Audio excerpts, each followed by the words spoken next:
আমাদের মতো কুরআনুল কারীমের মধ্যে যে আযাবের ঘোষণা দিয়েছে ওই এক শ্রেণীর আযাব সহ্য করার শক্তি কোনো মানুষের না। আমি রাসূল চিন্তায় চিন্তায় আমার দাড়ি পাইকে গেল, আমার পিঠ মোবারক গুজো হয়ে গেল যে আমার উম্মতরা এই অন্ধকার কবরে ওই জাহান্নামের আগুনের ভিতরে কিভাবে জ্বলবে। এই চিন্তায় চিন্তায় আমার পিঠ গুজো হয়ে গেল, দাড়ি পাইকে গেল। আল্লাহর বান্দার পর্দার মা বোনেরা, সাহাবায়ে কেরামের ইতিহাস পড়লে দেখবেন ওমর ফারুক রাদিয়াল্লাহু তাআলা আনহু অর্ধেক দুনিয়ার রাজত্ব করার পরেও তিনি আমার মাওলার ভয়, আমার মালিকের আযাব ও গজবের ভয়, জাহান্নামের ভয় কাঁদতে কাঁদতে গালের ভিতরে দুইটা দাঁত পড়ে গেছিল। লোকেরা বলে, আমি আপনার গালের দাগ ভালো দেখা যায় না, ঔষধ লাগান ভালো হবে। তিনি বলে, ও আমার সাথীরা, আমার মালিক যখন জিজ্ঞাসা করবে ওমর কি আমল নিয়ে আসছো, আমি চিন্তা ভাবনা করে দেখলাম এমন কোন আমল যার ভিতরে ত্রুটি দেখা যায় না। বলবো, মালিক তোমার ভয় জাহান্নামের ভয়। কাঁদতে কাঁদতে গালে দাগ পরে নিয়ে আসছি। এই আল্লাহর বান্দারা, পর্দার মা বোনেরা, হারে আলী রাদিয়াল্লাহু তাআলা আনহু আল্লাহু আকবার তার ইতিহাস পড়লে দেখবেন বাজান যখন ওযু করতে রওনা করত অনেক সময় তার চেহারা মোবারক লাল হয়ে যেত। লোকেরা বলে, হুজুর আপনার চেহারা মোবারক এইভাবে কেন লাল হয়ে যায়? বলে, আমার ভয়তে ধরকম্পন অস্থির, আমি কার সামনে দাঁড় হইতে রওনা করছি, কোন জায়গা থেকে আমার কোন দেয়া বের হয় জানি না, এই জন্য আমি ভয়তে অস্থির হয়ে যাই। তারা মাওলাকে কেমন ভয় করছে, তুমি আর আমি কি ভয় করি? এক যুদ্ধের ময়দানে আলী রাদিয়াল্লাহু তাআলা আনহু তার পায়ের ভিতরে তীর ঢুকে গেল, এমন বিষাক্ত হাত কাছে দেওয়া যায় না, জোরে চিল্লাই ওঠে। আল্লাহ রাসূল সাল্লাল্লাহু আলাইহি ওয়াসাল্লাম বললেন, আলী যখন নামাজের ভিতরে দাঁড় হবে তখন তীর খুইলা ফেলো। এ কেমন কথা? এটা কিন্তু বুঝবার জিনিস, বুঝাবার জিনিস না। যে লোকটা স্বাভাবিক তার হাত কাছে দেওয়া যায় না, তীরের ব্যথায় জোরে চিল্লায়। নামাজের ভিতরে থাকলে তখন তীর খুইলা ফেলাই, যে ব্যাপারটা কেমন? তিনি যখন নামাজের ভিতরে দাঁড় হইল, তীর ধইরা টানে আলী রাদিয়াল্লাহু তাআলা আনহুর কোনো খবর দাঁত দিয়া কামড়াইয়া তীর খুইলা ফেললো। এক পর্যায়ে নামাজের পর দেখে তার তীর জায়গা দেখা যায় না। ব্যাপার কি, আমার তীর কোথায় গেল? হুজুর আপনি যখন নামাজে ছিলেন তখন তীর খুইলা ফেলছি। কেমন নামাজ পড়ছে, কেমন মাওলার ভয় ছিল, আর তোমার আমার অবস্থা কি? মনকে বুঝাইয়া কবরের দিকে রওনা করো। উসমান রাদিয়াল্লাহু তাআলা আনহু এই বাংলাদেশের মতো প্রায় ৩৫০ দেশে রাজত্ব করলেন। তার ইতিহাস পড়লে দেখবেন অনেক সময় কবর দেখলে এমন ভাবে অঝরে কান্না শুরু করত, কানতে কাঁদতে দাঁড়ানো অবস্থায় ঠাস করিয়া বসে পড়ত। লোকেরা বলে, হুজুর আপনি কবর দেখলে এরকম কেন অস্থির হয়ে যান? তিনি বলেন, ও আমার সাথীরা, আখিরাতের যে কটা ঘাটি, তার প্রথম নম্বর ঘাটি হইল কবর। এই কবরে যার সঙ্গে ভালো ব্যবহার হবে, সামনের ঘাটিতেও ভালো ব্যবহারের আশা করা যায়। এই জন্য আমি কবর দেখলে সহ্য করতে পারি না। বাগান এই ছিল তাদের ভিতরে আমার মাওলার ভয়। এই দুনিয়াদার পাগল বড় পীর আব্দুল কাদের জিলানী রাহমাতুল্লাহ আলাইহি, যাকে আমরা বড় পীর সাহেব বলি, তার ইতিহাস পড়লে দেখবে একদিন মাওলার ঘরের সঙ্গে মাথা ধরে টাকায়, আর মালিকের দিকে ফিরা ফিরা কান্দে আর বলে, ও আমার মালিক, তুমি যদি আমাকে মাফ নাই করো কিয়ামতের ময়দানে আমাকে অন্ধ কইরা উঠাইও, কারণ এক তো জাহান্নামের শিকল আমার হাতে পায়ে লাগছে, ওদিকে আযাব আর আযাব, অন্যদিকে মানুষ দেখবে আর বলবে দেখো লোকটাকে আমার দুনিয়ার ভিতরে বড় বিশ্বাস বলছি, এখন তার জাহান্নামের শিকল হাতে পায়ে লাগিয়া গেল, এত লজ্জা। অন্যদিকে আযাব আর আযাব, মালিক তুমি আমাকে অন্ধ করে উঠাইও, যদি মাফ নাই করো। এ দুনিয়াদার পাগল আমার বাবারা, বরফির আব্দুল কাদের জিলানী রাহমাতুল্লাহি আলাইহি একদিন রাস্তা দিয়ে রওনা করলো, পথিমধ্যে একটা কুকুরের জবান খুলে গেল। কুকুর ডাক দিয়ে বলে, বড় বিশ্বাস হুজুর বলে আপনি ভালো না আমি কুকুর ভালো? বড় বিশ্বাস হুজুর চিন্তায় পড়ে গেলেন, কি বলবে? যদি বলে কুকুর তুই ভালো তাহলে তো মালিকের কালামের উত্তর হয়ে যায়, যদি বলে কুকুর আমি ভালো তুই খারাপ, আনানিয়ার ভিতরে চলে আসে, কি বলবে? কি কর্তব্য বিমূঢ় অবস্থায় অপেক্ষা। আমার মালিক তার ভিতরে প্রশ্নের উত্তর পয়দা করলো। বড় বিশ্বাস ডাক দিয়ে বলে, কুকুর শোন, কিয়ামতের ময়দানে আমার মালিক যদি আমাকে মাফ কইরা দেয়, ও কুকুর তোর চেয়ে আমি অনেক ভালো। আর কিয়ামতের ময়দানে যদি আমার মালিক আমাকে মাফ না করে, ও কুকুর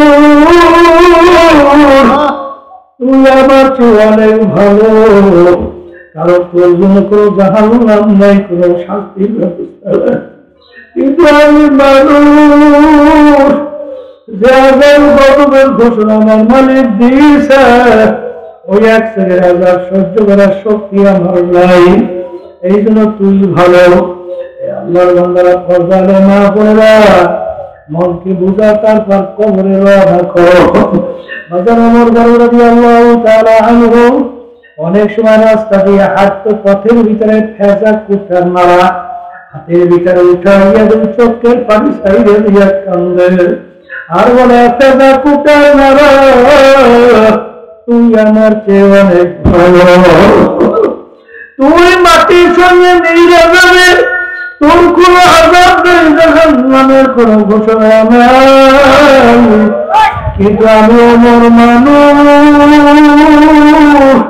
কিয়ামতের ময়দানে আমার মালিকের সামনে আমার দাঁড় হতে হবে, তুই আমার চেয়ে অনেক ভালো, তুই আমার চেয়ে অনেক ভালো। এ দুনিয়ার পাগল আমার বাবারা, এই তরিকার মুরব্বী রশিদ আহমদ গাঙ্গী রাহমাতুল্লাহ আলাইহি বাজার যার উপদেশ ছিল কুতুবুল আলম, বাজার দুনিয়ার ভিতরে বড় উল্লেখযোগ্য কুতুব, 1 লক্ষর মতো হাদিস তার শুধু মুখস্থই ছিল, বড় মুহাদ্দিস ছিলেন। বাজার তার ইতিহাস করলে দেখবে মাওলার ভয়, জাহান্নামের ভয়, কাঁদতে কাঁদতে চক্ষু দুইটা পুরো বসে অন্ধ হয়ে গেছিল। লোকেরা বলে, হুজুরা পড়াশোনা করেন ভালো হবে। তিনি বলে, আমার সাথীরা, হাদিসের ভিতরে আসছে অন্ধের কাছে মালিক প্রশ্ন করবে না। আমি রশিদ আহমদ চাই কিয়ামতের ময়দানে অন্ধ অবস্থায় উঠে আমার মালিক যে আমাকে কোনো প্রশ্ন না করে, এই জন্য আমার পড়াশোনার কোনো দরকার নাই। আমার ভাইদেরকে বলবো, এই দুনিয়াটার পাগল, ভালো করে বোঝো, আমরা যে সূর্যটা দেখতেছি বলেন, বৈজ্ঞানিক আবিষ্কার করার পরে বলেন এই দুনিয়া থেকে সূর্য 9,30,00,000 মাইল দূরে আছে। এই সূর্যের তাপ যেদিকে উপরের দিকে বেশি, তাপ কম নিচের দিকে। বাজার দুপুরের সময় এই গরমের দিনে যখন সূর্যের তাপ দেওয়া শুরু করে, আমরা গরমে অস্থির হইয়া যাই, কিন্তু কবরের যাত্রীরা, আল্লাহ নবী সাল্লাল্লাহু আলাইহি ওয়াসাল্লাম বলেন, কিয়ামতের ময়দানে আমার মালিক এই সূর্য 1 হাত বা 1.5 হাত মাথার উপর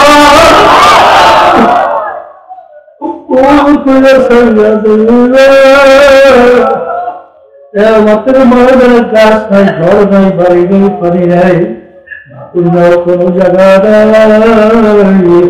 কিয়ামতের ময়দানটা হবে তামার জমিন। সূর্যের তাপে কিয়ামতের ময়দান উইয়ালার চাঙ্গার মতো লাল হইয়া যাবে। আপনি আমাকে আমাদের সবাইকে মাফ করে দিবেন। সূর্যের তাপে না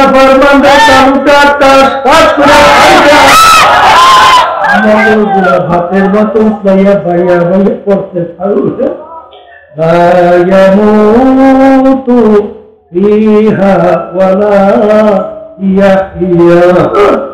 মানুষ বাঁচবেও না মরবেও ওই কঠিন মুহূর্তে 7 প্রকার লোককে আমার মালিক ডাইকা ডাইকা তার আরো সে নিচে ছায়াদান করুন। এর ভিতরে 1 প্রকার হয়েছে মানুষ সারা দুনিয়ায় থাকা অবস্থায় মোহাব্বত সম্পর্ক রাখবে আল্লাহ রাজি খুশির জন্য, আর মোহাব্বত সম্পর্ক ছাড়বেও আল্লাহর রাজি খুশির জন্য। এই শ্রেণীর লোকদেরকে আমার মালিক ডাইকা ডাইকা তারা আরো সে নিচে ছায়াদান করবেন। কিন্তু এক শ্রেণী বর্তমানে আমার বাজানরা পীরের কাছে গেছি, পীর কি কোরআন এবং হাদিস অনুযায়ী আপনাকে আমাকে হুকুম করলো না কোরআন এবং হাদিসের বাহিরে হুকুম করলো, ওই খেয়াল না কইরা পীর যা বলে তাই শুনি। কিন্তু বাজান ভালো কইরা বোঝো, পীরের কথা, মুরব্বীর কথা, বাবার কথা, এমনকি বাপ মায়ের কথা ওই পর্যন্ত মানা যাবে যতক্ষণ পর্যন্ত বাজান বাপ মা পীর বাবা কোরআন এবং হাদিস অনুযায়ী তোমাকে পথ দেখাবে, আমাকে পথ দেখাবে। কোরআন এবং হাদিস অনুযায়ী চলতে বলবে, করতে বলবে, ততক্ষণ পর্যন্ত পীরের কথা আমরা মানবো, বাবার কথা মানবো, মায়ের কথা মানবো, মুরব্বীর কথা মানবো, দলের কথা মানবো, দলের নেতাদের কথা মানবো, যতক্ষণ পর্যন্ত কোরআন এবং হাদিস অনুযায়ী বলবে। যখন কোরআন এবং হাদিসের বাহিরে তোমাকে আমাকে হুকুম করবে, সে পীর হোক আর যা হোক, বাবা হোক আর যা হোক, বাপ হোক মা হোক, কারো কথা মানা যাবে না। আমার বাজানদেরকে বলবো, পর্দানে মা বোনদেরকে বলবো, মনে করছো বাজান কোরআনুল কারীম কোন সন্দেহ আছে নাকি? যদি সন্দেহ না থাকে আমি আমার বাজানদেরকে বলবো, পর্দানে মা বোনদেরকে বলবো, একটা মিথ্যা কথা যদি কেউ ইচ্ছা কইরা বলো বাজান, একটা মিথ্যা কথার জন্য কমপক্ষে ৭,০০০ বছর জাহান্নামের আগুনের ভিতরে জ্বলতে হবে। বাজান কেউ যদি 1 ওয়াক্ত নামাজ 5 ওয়াক্ত ফরজ কেউ যদি পড়বে বলতে বলবে, পড়বে বলতে বলতে অন্য ওয়াক্ত আইসা গেছে, কেউ যদি 1 ওয়াক্তের নামাজ অন্য ওয়াক্তে নিয়ে কাজা কইরা পড়ে, এই কাজটা যদি কেউ ইচ্ছা কইরা করে, এই অপরাধের জন্য কোরআন এবং হাদিস অনুযায়ী তার জাহান্নামের আগুনের মধ্যে জ্বলা লাগবে 2,88,00,000 বছর। বাজার কেউ যদি একবার ইচ্ছা করে বেপরদা হও, যাদের সঙ্গে দেখা দেওয়া জায়েজ নাই, একবার বেপরদার জন্য কমপক্ষে ৭,০০০ বছর জাহান্নামের আগুনের ভিতরে জ্বলতে হবে। কেউ যদি ইচ্ছা করে একটা রোজা ছাইরা দেয় রমজান মাসে, বাজার একটা রোজার জন্য কমপক্ষে ৭০,০০০ বছর জাহান্নামের আগুনের ভিতরে জ্বলতে হবে। দুনিয়ার পাগল আমার বাবারা, হারাম মালের দ্বারা যেই রক্ত এবং গোশত তৈরি হবে, আল্লাহ রাসূল সাল্লাল্লাহু আলাইহি ওয়াসাল্লাম বলছেন, আমি শুনাইয়া যাই, কে মানবেন তা জানিয়া। আল্লাহর হাবিব বলে, যেই রক্ত এবং গোশত হারাম মালের দ্বারা তৈরি হবে তার জায়গা জাহান্নাম ছাড়া হবে না। বাজান আসলে তোমার আমার ভিতরে আল্লাহর ভয় কিভাবে ঢুকছে, আল্লাহর হাবিবের কথার কিভাবে গুরুত্ব আছে, আল্লাহর কথা কিভাবে গুরুত্ব আছে। সাহাবায়ে কেরামদের ঈমানের অবস্থা দেখো। গোলাম আজাদ করে দিয়ে বলল আবু বকর সিদ্দিক রাদিয়াল্লাহু তাআলা আনহু, গোলাম তুমি আজাদ, মাঝে মাঝে কিছু খাদ্য নিয়ে আসতে পারে, নিয়ে আইসো। মাঝে মাঝে খাদ্য নিয়ে আসে, একদিন পেটে বড় ক্ষুধা, গোলাম খাদ্য নিয়ে আসছে, নাজি গ্যাস করে খাইয়া ফেললো। গোলাম বলে, হুজুর আপনি নাজি গ্যাস করিয়া কেন খাইলেন? বাবা তুমি তো অন্য সময় হালাল উপায় আনো, মনে করছি তুমি হালাল উপায় আনছো, পেটেও ক্ষুধার জন্য খাইয়া ফেলছি, বলো বাবা তুমি কিভাবে কামাই করছো? তখন গোলাম বলে, হুজুর আমি যখন কাফের ছিলাম, জাদুবিদ্যার মাধ্যমে এক লোককে তদবির করছিলাম, ওই লোকটার সঙ্গে এখন দেখা, ওই তদবির লোকটা ভালো হয়ে গেছিল, ওই ভালো হয়েছে, ওই বিনিময়ে আমাকে খাদ্য দিছে।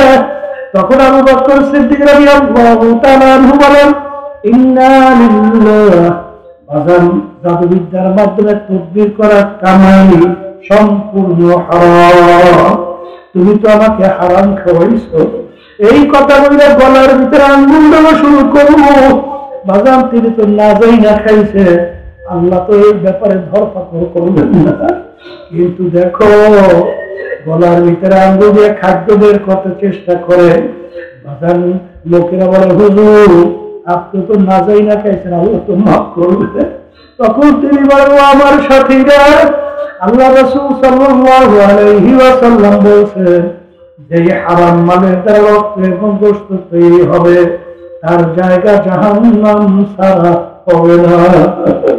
আমি আবু বকর যদি মারা যাই, তারপর ওই খাদ্য আমার পেটে আমি হজম হতে দিব না। এই কথা বললে যখন তখন লোকেরা বলে, হুজুর আপনি পেট ভরিয়া পানি খান, পেট ভরিয়া পানি খেলে গলায় আঙ্গুল দিলে বমি হবে, বমির সঙ্গে খাদ্য বের হয়ে আসবে। তিনি পেট ভরিয়া পানি খাইয়া যখন গলায় আঙ্গুল দিল, বাদাম বমি হয়ে গেল, খাদ্য বের হয়ে আসলো। তখন বলে, আলহামদুলিল্লাহ মালিক, হারাম খাদ্য আমার পেট থেকে বের করে দিয়েছে। বাজারে এই ছিল তাদের ঈমান, এই ছিল তাদের মাওলার ভয়, এই ছিল তারা আল্লাহর হাবিবের কথার উপরে বিশ্বাস।